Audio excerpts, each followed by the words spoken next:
Hi, so I'm Christina Hall. I'm one of the career coaches at the UCSC Career Center, and we're very lucky today. We have several panel members with a variety of experiences in healthcare. So just to start us off, what I'd like is if each of you could just introduce yourselves and explain what it is that you do every day.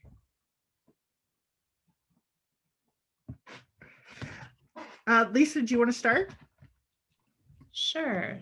My name is Lisa Cederblom, and I am a family nurse practitioner by training, and I also have a master's in public health. And I was a primary care provider for about 13 years, working in the federally qualified health centers here in Los Angeles County.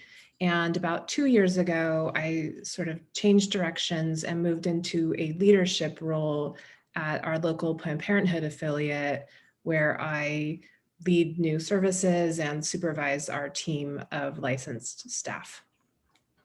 Okay. Emily? So my name is Emily Quinn, and I am a genetic counselor by training. I was working in the pediatric cancer subspecialty for 4 years before I transitioned into an educator role where I've been serving as the Keck Graduate Institute Programs Associate Director. Hello, I'm Seunggu. I'm an MD by training. I am currently a neurosurgeon, and we actually recently located to the Santa Cruz area, and I'm working on staff at Natividad Medical Center. A little bit kind of my training background. I went to medical school at UCSF, where I stayed on for residency in neurosurgery and then fellowship in neuro-oncology, and then on my way up to Portland, Oregon, and Oregon Health and Sciences, where I practiced there for a few years before coming back down here. So I served on the admissions committee for the medical school, both at UCSF during my time there, and then at Oregon Health and Sciences for a few years while I was there. Cool, excellent. All right, so my next question is, was your career path a straight line, or did you change course along the way? And is where you are now where you always intended to be? I guess we'll just go in the same order. So okay. My path was not a straight line. It was a little bit circuitous. I would say that, like some students in undergraduate, I sort of came to UC Santa Cruz thinking that I was going to do something else than what I ended up doing. And I did find my way into healthcare while I was an undergraduate. I volunteered at the Planned Parenthood there. I volunteered at the Needle Exchange, and I did my community studies service project at the health department. So after I graduated, I stayed on and worked at the health department for about 4 years before realizing that I wanted to pursue graduate work, which led me to public health because I was doing public health education at the health department.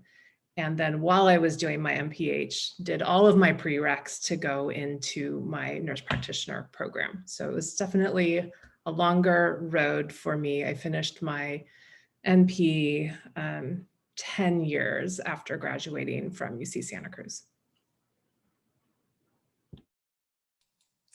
So I was very fortunate that I knew I wanted to become a genetic counselor at the time that I enrolled at UCSC. So I ended up double majoring in biology and psychology, which were both majors that really did suit me well. I knew that I wanted to go to graduate school, but I also graduated just very burnt out and exhausted after undergrad. So I did take some time off to work for 4 years between undergraduate and graduate school, which was really good for me. I worked for 2 years for the California Department of Public Health, and then another 2 years in a neurogenetics laboratory, which gave me good perspective on the health disparities and inequities that exist within our healthcare system, as well as gave me some opportunities to explore what genetic research looks like. And when I attended graduate school, I was very focused on going into oncology. I have many members of my family have been affected with cancer. That was something that I felt very connected to at a young age.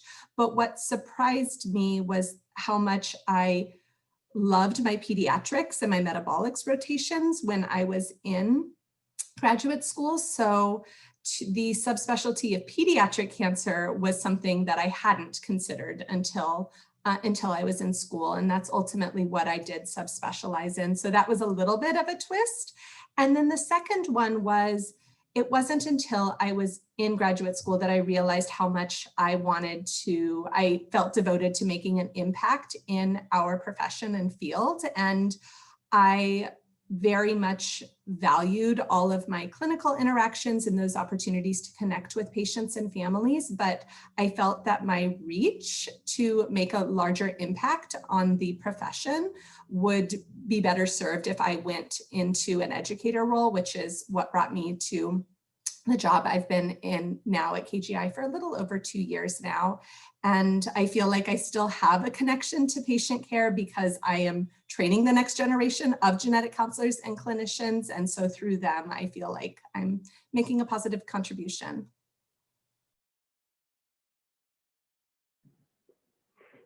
My undergraduate major was in neuroscience, and so I think that's what drew me in initially to a career in health sciences. We have a lot of physicians in the family, and so that's always been something as a MD as a career, something that I suppose is in the back of my mind.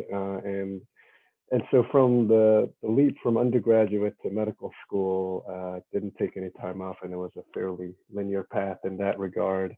You know, once at medical school, picking a subspecialty is a whole another complex set of decision making. I think many different people have different reasons and different experiences that lead them to make the decisions that they do, and we can get into that if specific questions come up regarding that.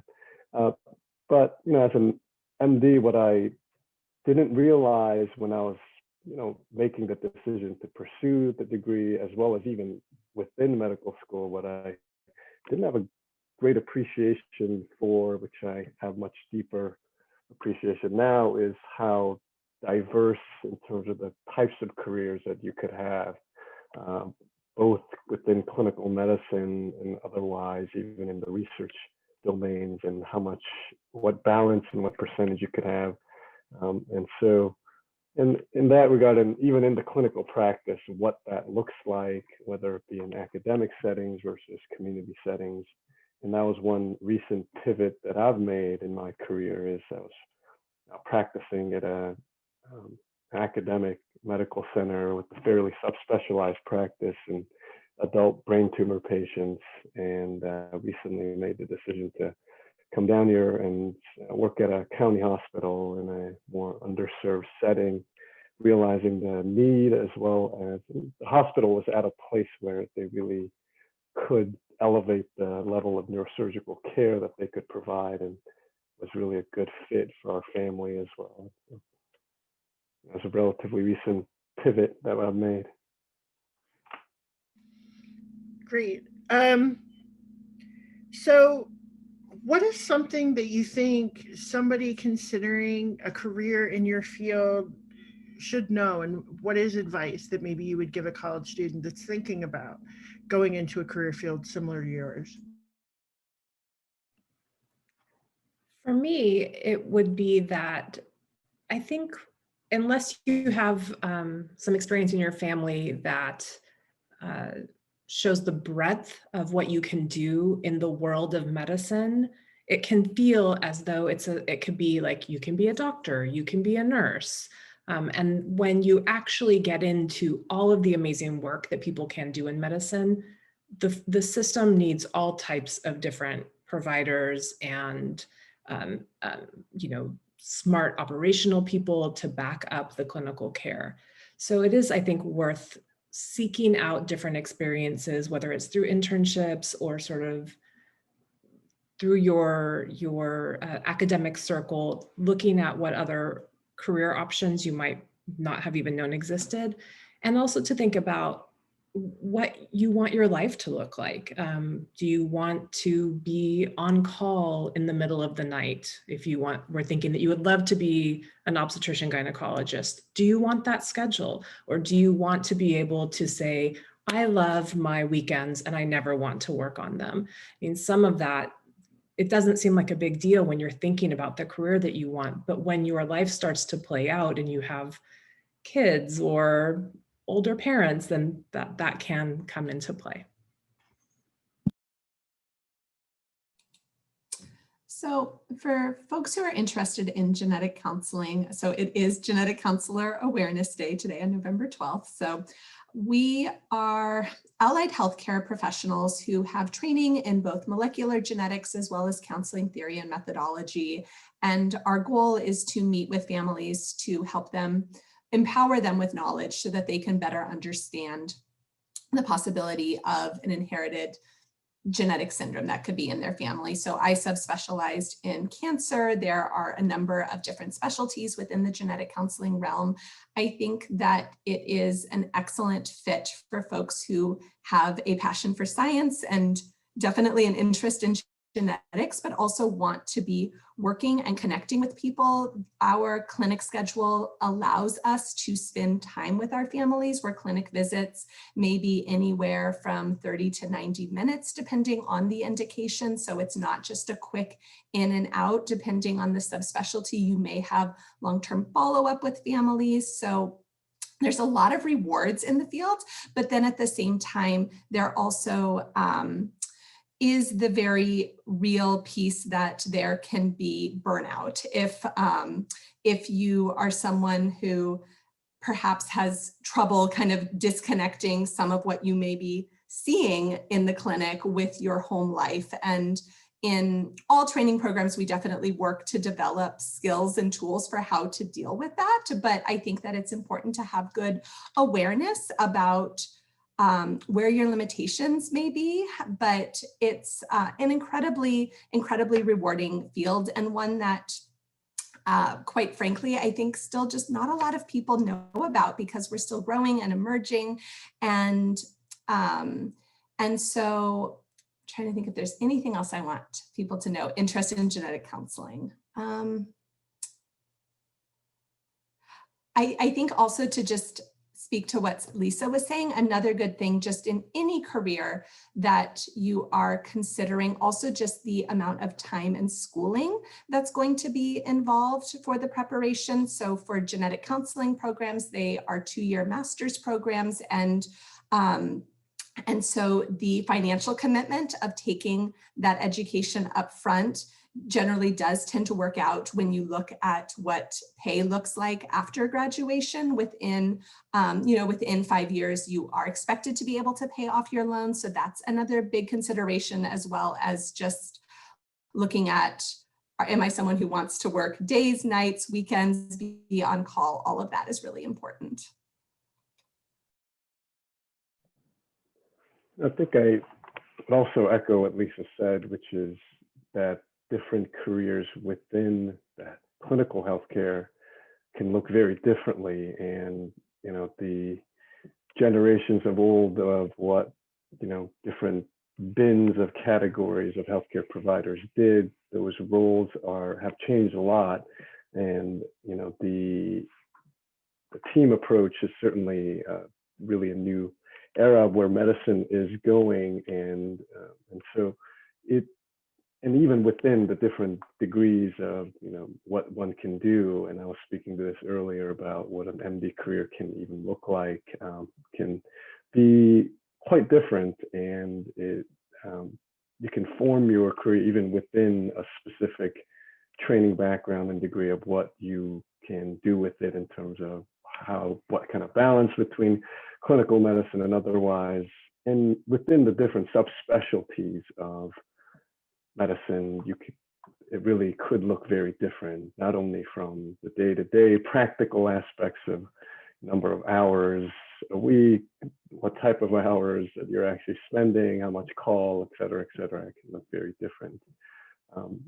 In the way that American healthcare is changing, it does have some impact on what the careers are looking like in healthcare, and that cuts through all the levels of different types of providers. And I'll say overall, it's been actually good. And there's been a very large push from the actual, the providers in the community. And I think most of the changes and the trends have been towards the positive in terms of striking a much better work-life balance. And so really the days of old of the family doc who's on call 24/7 and never takes vacation and is always available to make home visits, it's kind of gone away, again, for better, for worse. But I do think some of the structural changes have occurred to realize that a life like that leads to burnout and isn't really sustainable from a work-life balance, and particularly as two professional families are becoming much more common, it just is not a sustainable long-term solution. And so I think yes, it is a challenging career to become a physician, and it is a rewarding and a challenging life, but it is much better than it has been, and there are continued changes that the system is working towards to allow for greater satisfaction and work-life balance overall. So another question that I wanted to ask you all is, what kinds of activities, internships, volunteering, things like that, do you think could really help best prepare students to work in the medical field? Because it's not the kind of thing that you can try out in undergrad, right? You have to kind of figure some things out. So did you have any experiences that were particularly helpful to you? Community studies at UC Santa Cruz kind of sets you up to be on that path anyway. So I did quite a lot of health-related work during that time. And I think if you can volunteer, if you're considering a career in medicine, it's nice to shadow different provider types to see what their day is like. But I think that quite a lot of that comes from what you feel in your heart. You can't really know what you're going to want to do based off of your volunteer or internship experiences. You really have to listen to what you want to do, how you want to take care of people, if that's the way that your career is going to shape up. And then as you are in your training, oftentimes that will sort of help you hone where you might like to focus. And one of the beauties of a profession like this is that you can iterate throughout the course of your career and sort of change your focus or learn new skills throughout your work and just continue to evolve in the profession. One of the experiences that I had during my undergraduate time was I was a resident advisor, and I felt like that experience provided me with training and tools for crisis intervention and really helped me become more aware of how to be a more culturally engaged person who was aware of diversity, equity, and inclusion considerations. And a lot of that, I feel like, were tools that I was able to apply and speak to when I was interviewing for graduate programs. Other recommendations that we have, because the nature of what gets discussed in clinic visits can be quite serious, and we are providers who give bad news, is to get experience with crisis intervention. That could be through a suicide hotline. A number of our students do crisis text line work before coming in, volunteering at a women's shelter. So I'm thinking Walnut Avenue Women's Center. I never volunteered there, but I had friends of mine when I was at UCSC who did.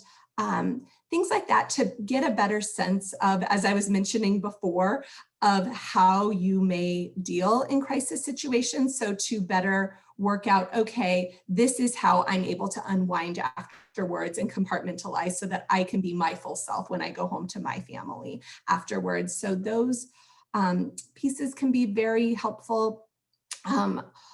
Honestly, any work you can do where you are interacting with people and can be very helpful. So I'm thinking one of the students in our program, she was working multiple jobs to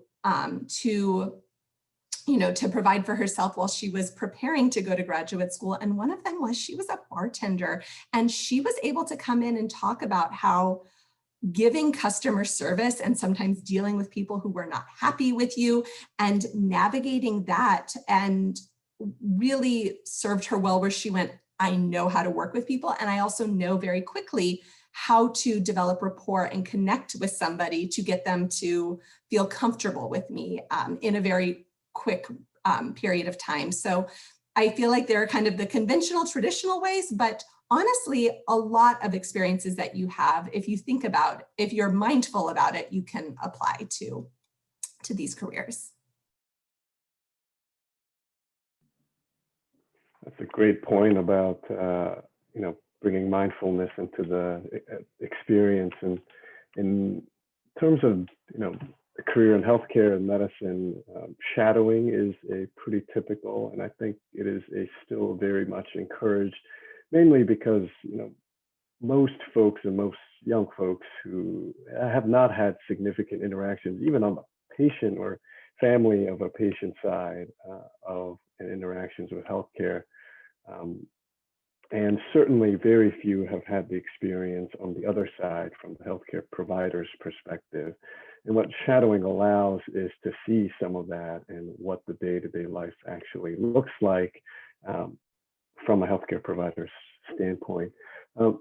Now, different experiences and different clinical settings, as I mentioned about different diversity of careers, can give you very different experiences of what things are like, But I would say, I would encourage finding a type of experience and really fully diving and delving into it, and spend some time in a longitudinal fashion, going back to either shadowing in the same ER for a number of period of time, or in the same clinic, or with the same provider, and really see what the variations of the day-to-day looks like over time.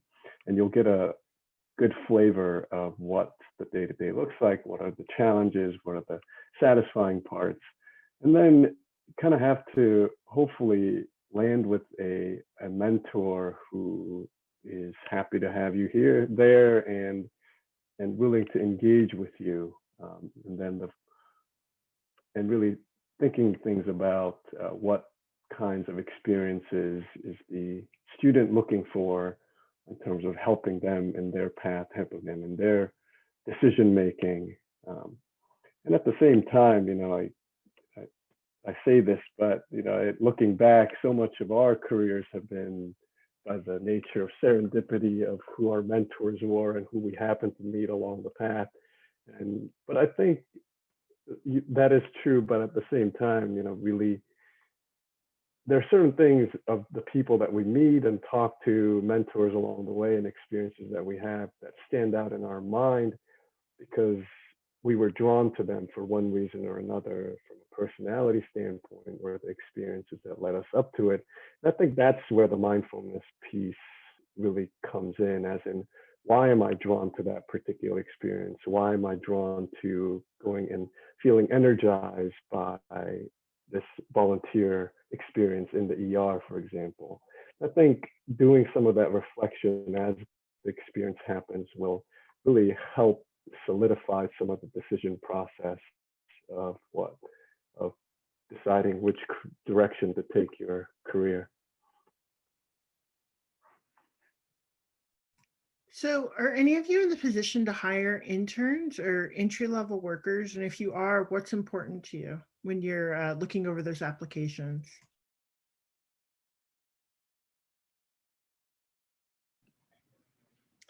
I don't hire our entry-level workers. I hire our licensed staff. That being said, many entry-level workers don't need to have any specific experience or major coming in. They need to have a desire to learn, to be a positive team player, moving the good work forward, and an interest in the mission. And oftentimes we expect that many of our, recent graduate applicants are with us for a finite amount of time before they apply to graduate school, and we're happy to help them launch there.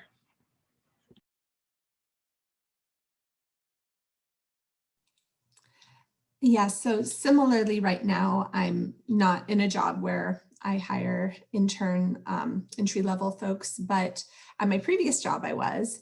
And I think very similar to what Lisa was sharing, that for me, it wasn't so much about what experience folks were coming to, but really their sincere interest, their genuineness in the interviews. Because if you're going to be working with someone, you want to feel out, okay, is this someone that I'm going to enjoy seeing every day, right? And and is this someone who has clear goals for what they want to do? And absolutely, are there ways that I can get excited to invest in you and your future in very similar ways? Dr. Han was talking about mentorship that I had mentors doing for me along the way when I was fresh out of school. And I think one of the best pieces of advice that was ever given to me, especially as I was someone who was younger and newer at interviewing, was that folks really want to hire someone who can learn and is adaptable and is willing to take on challenges. So if your resume maybe isn't as strong, and I feel, own that. That's okay. You're new, and those things will come with time and experience. But I think just demonstrating just genuineness and vulnerability and a willingness to learn can really go a long way. So the next question I wanted to ask is, how has your industry changed in the last couple of years? And what are some things that you think might be different by the time like some of our current undergrads finish graduate or professional school, like things that the ways that the industry might be different than it is now?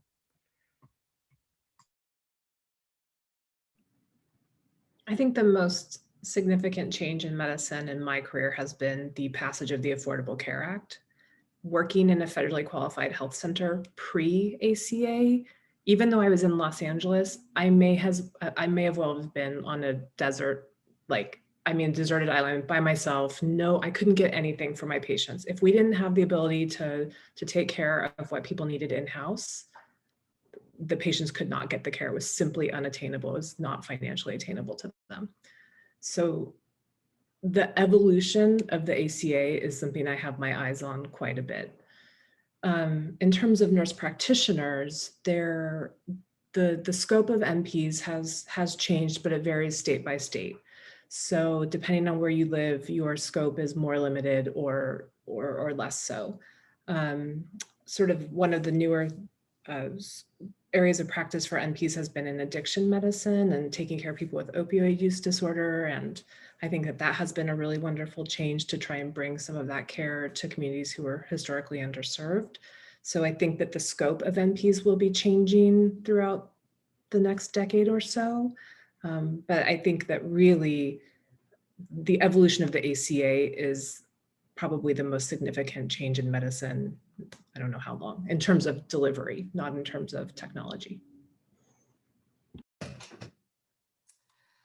Oh my goodness, genetic counseling has changed so much. So if any of you are interested in medicine and you're following genetics and genomics, just the landscape of what we know now has changed dramatically. And our abilities to interrogate and understand the human genome is huge. So there have been so many changes in what we now can test for and what we can understand. And that's been really exciting. And along with that, there have been just really this dramatic increase in subspecialties. So whereas initially with genetic counseling, the very common fields were prenatal, reproductive, and pediatrics, and cancer was newly adapted in the 90s, but now we have cardiovascular genetics, neurogenetics, hematology is taking off. We have immunology, folks working in pulmonology, just you name it. And suddenly there's a niche for genetic counselors, which has been incredibly exciting to see. And also we have genetic counselors who now more than ever are working in industry settings. So also in genetic testing laboratories that are working in public health and advocacy. So there's been just a lot of really exciting growth in our field. Can I actually ask a follow-up question out of curiosity? What has been your perspective and what are an impact on your field in terms of the direct-to-consumer genetic testing that's becoming very common, the 23andMe's and whatnot? And is it a good idea? Do you think that's really going to change the field as dramatically as some of these companies are claiming it would? Well, it definitely is changing things. And I feel like when I'm asked this question, I don't give a really direct answer because I really do see both sides of the coin. So direct-to-consumer testing, this empowers people with the abilities to order a test, spit in a kit, and send it off and completely bypass providers and get that information, which has advantages in that it's relatively cheap, it's easy, you don't have to make an appointment, you aren't perhaps getting denied because of insurance considerations. So there is a lot of appeal there, and there have folks who have used that information, discovered clinically relevant information, and made important changes based on that. And so so there absolutely is benefit to it. The flip side of it, and this is where I feel like some of my bias as a genetic counselor with training, so much of what I do in my sessions are providing families with information about the types of information that they can get from a test. So, and thinking through, providing anticipatory guidance for how would you react if your results were positive? How would you react if your results were negative? What if we get a result that actually isn't quite positive or negative? Because sometimes sometimes the answers we get are not so clear cut.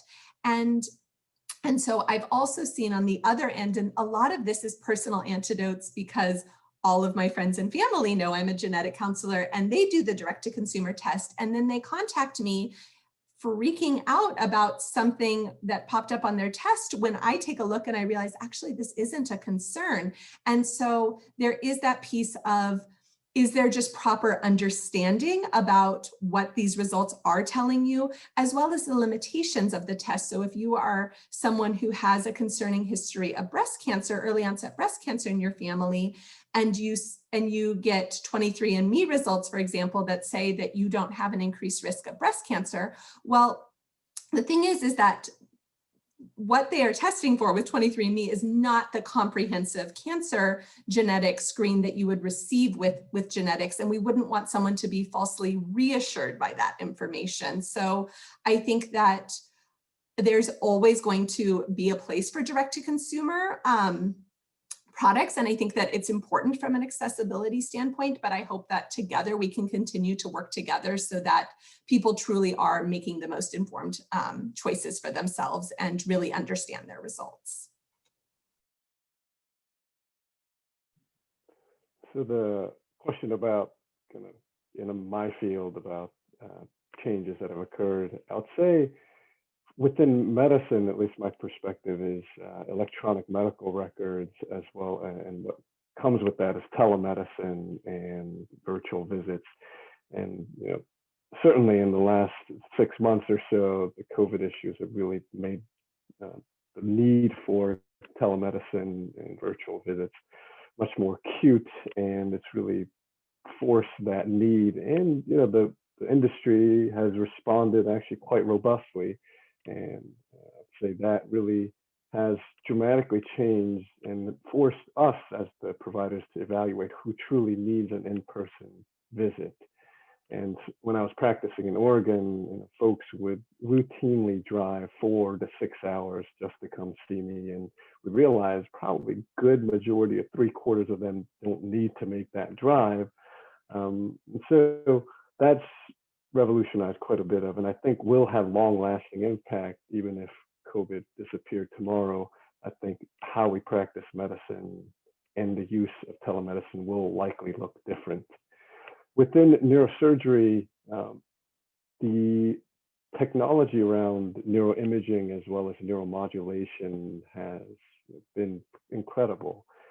In the last 10 years, deep brain stimulation is a fairly new piece of technology, and what we're able to do in terms of, as the understanding of the brain networks is expanding, what we're able to do with implantable neuromodulation devices, all the way from movement disorders to depression to OCD to even obesity, we can treat to some limited degrees, but I think that will continue to evolve. And it's the technology advances that have really allowed us to do that, and to be able to see parts of brain structure that just were not able to be visualized 10 years ago. And as the technology continues to expand and as batteries become smaller and better and electrical wiring becomes better and smaller, I do think that will continue to change our field and what we're able to do and the diseases that we could treat.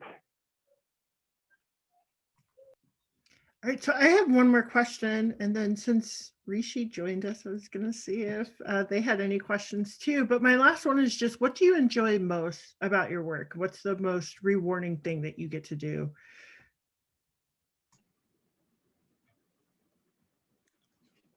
I think that the most rewarding work that I have has been creating lasting relationships with patients over the course of my time working with them. And I don't think that the relationship between a primary care provider and their patient over the years, it sounds kind of cheesy, but it is really important. And having space to hear people, meeting them where they are, taking care of them, not just their medical problems, but taking care of them as they're going through distressing times, as they're having changes in their lives. That is the most rewarding part of being a nurse practitioner in my mind. So when I was working in clinic, working with a pediatric oncology population is a really special population and a really heartbreaking population to work with. And I always felt like it was just such an immense privilege that I had the opportunity to meet these families at a time when they were so vulnerable and going through so much, and to listen to their stories and then be part of their journey of trying to understand why their child developed cancer. And I forever was changed from my clinical experiences. And I think just seeing the true resilience in people and watching, getting to meet people on some of their worst days, but then having that follow-up and seeing how they cope and where they go from that is just one of the most rewarding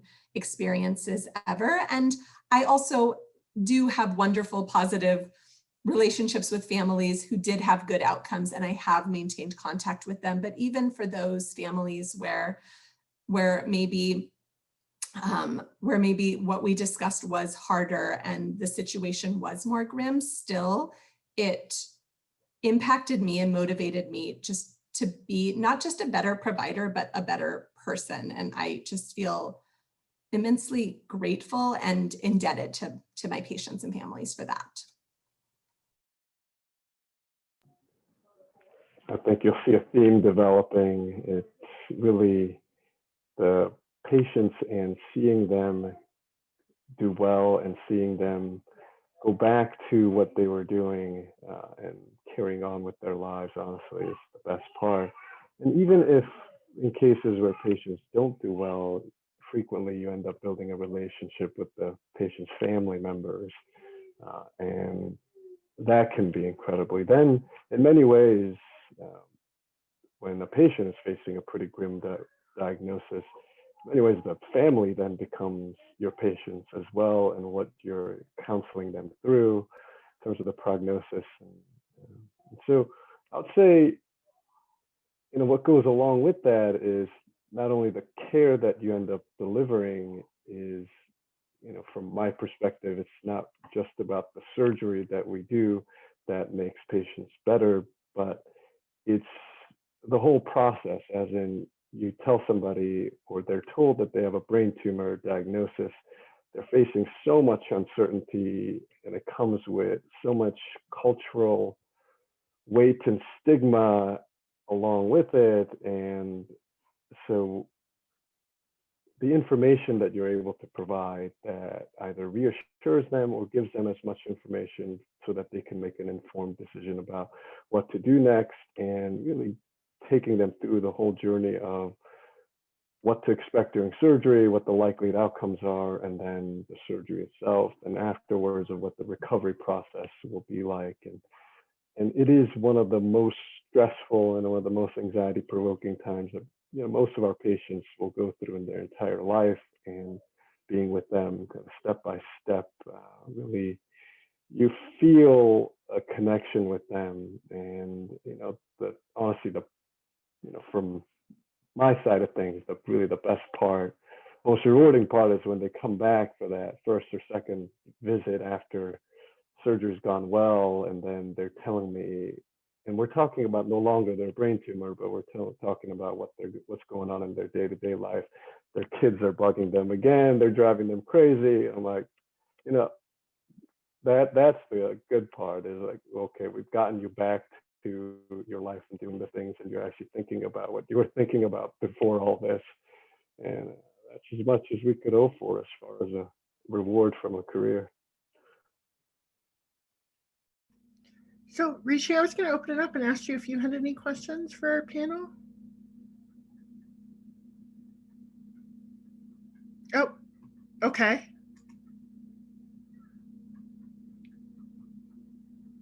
Go for it.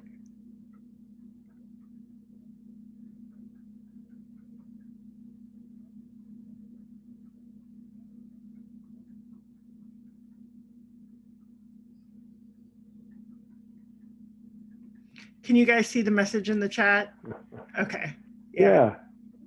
Why do you want to be a doctor? And, I like helping people, being a very cliche and a vague answer. So yes and no, as in, I think that's a perfectly fine answer to give at a medical school interview, because that is the one thing everybody in clinical healthcare has in common. And all three of us have in common, as you can see from our conversations. But what I would say is what differentiates that answer coming off very cliche versus not is, what is that based on, and how much depth does that carry? As in, really being able to express what kinds of experiences led you to that conclusion and connecting those dots, as well as go into the specifics, talk about a very specific example, make it personal. I forget which one of the other two said genuine is contagious, but it is. Yes, you are being honest and you're being genuine about the experiences that you've had that led you to the conclusion that you like helping people. And so talk about that. And I think when you follow up with specific examples that you've seen in your shadowing or in your early life, I think that will mitigate some of your concerns. I'll also add in, because I'm the chair of our admissions committee and interview every single student who interviews for our program, which is not an MD program, but another healthcare, field.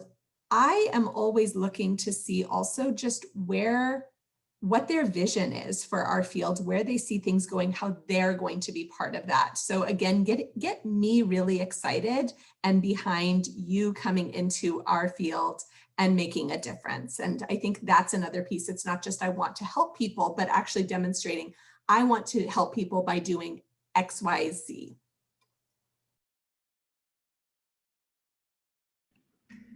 Well, believe it or not, it is almost 5 o'clock. So I just wanted to thank everybody for your time coming out and speaking with our students. Like I said, I'm recording this. It's going to go up on our YouTube page.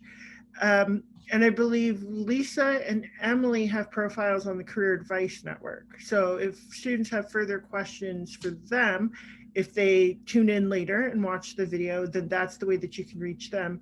And I have Dr. Han's contact information. I don't want you to give it out publicly on a video. But I'm assuming that if a student watches this and they contact me, then they can. Absolutely, yeah. Feel free to forward. Then I can forward and, information. Yeah, and we can talk about other questions that come up or any shadowing experiences. Fabulous. Well, again, thank you so much. I think our students will really enjoy these interviews, and hopefully it'll just, I don't know, open some eyes about some different areas in healthcare that students can go into and give a little bit more information about that. So with that, I'm going to close down the meeting unless anybody else has anything else that they want to add in. Thank you so much for having me. Thank you. All right. Thank you. Bye, everybody.